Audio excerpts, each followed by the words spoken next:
What's up, everyone? Jeremy here from mtgheadquarters.com.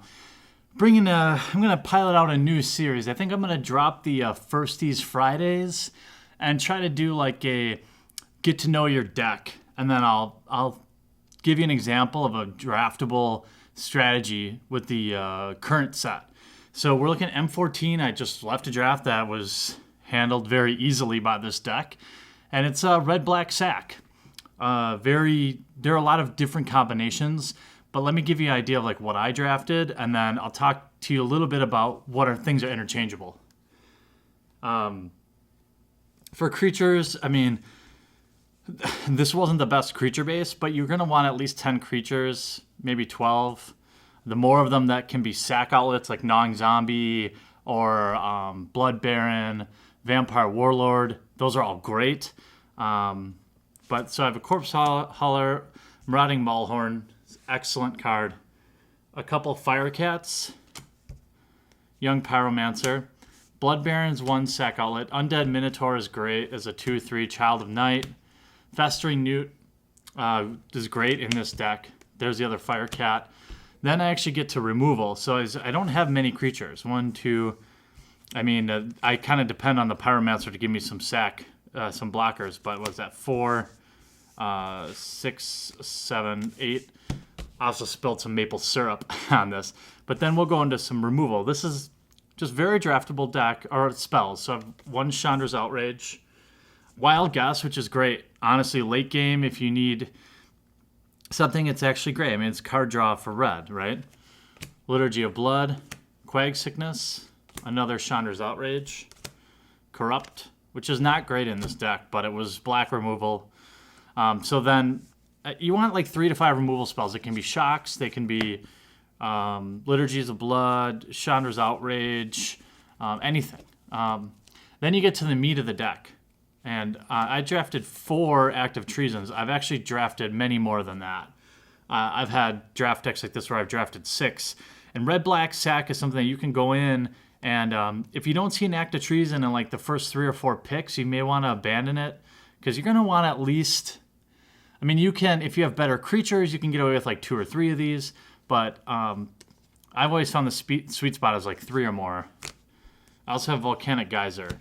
So then for my artifacts and enchantments, I ended up drafting 2 Bubbling Cauldrons, which are the best possible sack outlet. They can be troublesome early game because I really like to Act of Treason and then sack right away on turn 3. However, you need to wait for turn 4, but it's worth it because you're going to gain 4 life too. So it's just a huge swing. You take their creature, you do the damage to them. Let's say it's 2 or 3 damage. Then you sack their creature and you gain 4 life. So you're talking about a 4 to 10 point life swing almost every time when you do this. And I put a Shiv's Embrace in here. It's definitely a killer enchantment because it gives it 2/2 flying and it's pumpable.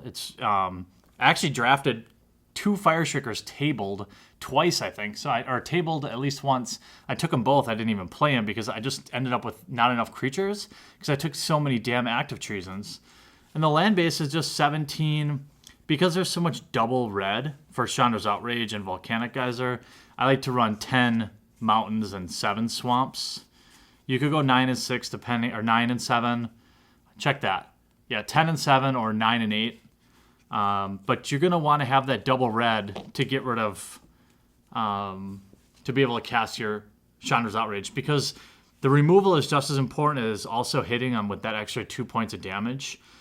Possible replacements. I mean, obviously, I'd like to see more than 1 Blood Baron.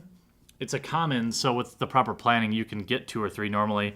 Vampire Warlord's okay, but it's a 5-drop. I've seen it like last picked before, especially at MTGO. But if you're desperate for a sack outlet, it's great. Bubbling Cauldrons and uncommon, you won't always see them. So options, you have Festering or Gnawing Zombie. Pay 2, sack a creature. Deal 1 damage and gain 1 life. That's a great sack outlet as well. Other ones are Altar's Reap, which is actually, I would say, a close second or maybe even better than Bubbling Cauldron, except you need extra mana. And Altar's Reap is great because you can Active Treason their creature, attack them, and then sack their creature and draw 2 cards. I mean, it's for tempo, it's even better than a Bubbling Cauldron because life gain in this type of deck isn't that great.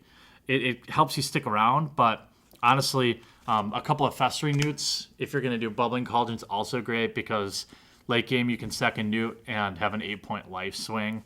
So when you're drafting M14, red-black sack is definitely a deck. It's definitely a deck that can win. I faced down a dude with a Planeswalker and a Shadowborn Demon and handled him easily. I played another guy with a lot of cancels and blue spells, handled him easily.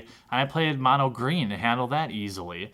So knowing when to use your active treasons is important. Don't blow them on like a 1/3 creature with vigilance unless you're getting some extra value. But this is definitely a deck that you can go into your M14 drafts and plan on drafting. You know, maybe not this exact deck. I would love another couple of Mulhorns. I would have loved some smaller, like 2-drop red or black creatures, more of the Life Gainer, Child of Night, or whatever, Young Pyromancers, whatever. You're going to want more than 10, at least 10 creatures. I'm probably a little heavy on removal. Like I said, I would have probably got rid of my...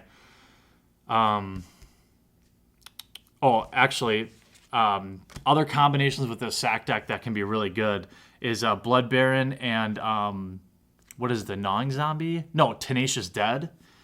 Because you can sack it, bring it back, sack it, bring it back, sack it, bring it back, and pump your Baron. So keep an eye out for that.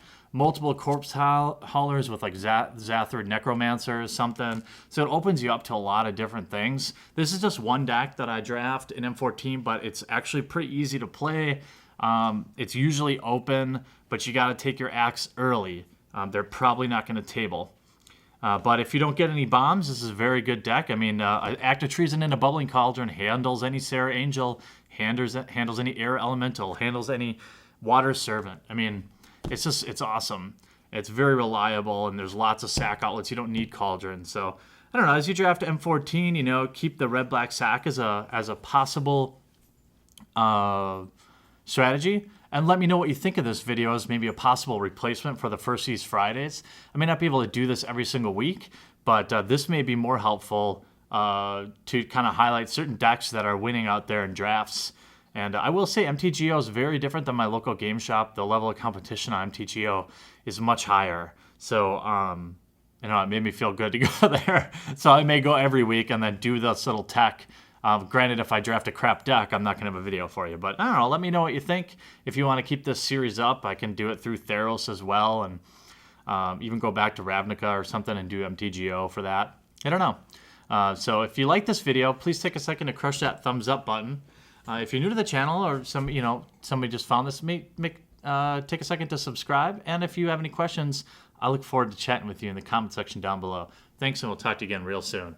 I really hope you enjoyed this video. Check out some of our most popular playlists, everything from MTG vlogs, gameplay video, new product breaks, and some insane vintage openings. And if you haven't yet, here's your opportunity to crush that subscribe button to join the fastest growing Magic the Gathering channel on YouTube. Thanks again, and we'll see you real soon.